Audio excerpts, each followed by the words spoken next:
தம்பதியர், ஊழிய செய்கிற தம்பதியர் பல வருஷமா குழந்தைக்காக காத்திருந்தாங்க. பிள்ளையே வரல.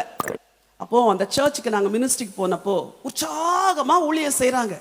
எனக்கு ரொம்ப ஆச்சரியம், ஆண்டவரே இவ்வளோ உற்சாகமா ஊழியம் செய்கிறாங்களப்பா, இவங்களுக்கு ஒரு பிள்ளை கொடுக்கக்கூடாதா அப்படின்னு எனக்கு பொதுவாக அந்த கர்ப்பத்தின் கனி இல்லாதவங்களுக்காக ஜெபம் பண்ண எனக்கு ரொம்ப ஒரு பாரப்படுவேன். கர்த்தர் அப்படி எத்தனையோ பேருக்கு அற்புதங்களையும் செஞ்சிருக்கிறார்.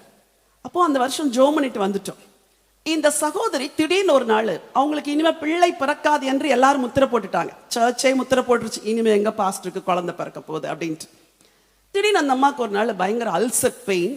அதனால டாக்டர்கிட்ட போனோடனே டாக்டர் சொன்னாரா ஸ்கேன் பண்ணணும் அப்படின்னு இருக்கிறேன். ஸ்கேன் பண்ணா உள்ள 4 மாச குழந்தை இருக்குது. ஹல்லேலூயா! நம்புறீங்களா? நம்புறீங்களா?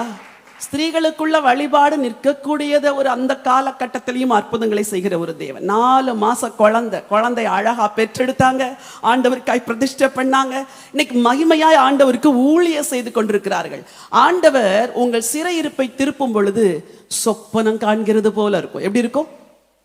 அப்போ அது வரைக்கும் என்ன செய்யணும்னா எல்லாத்தையும் அவர் மேல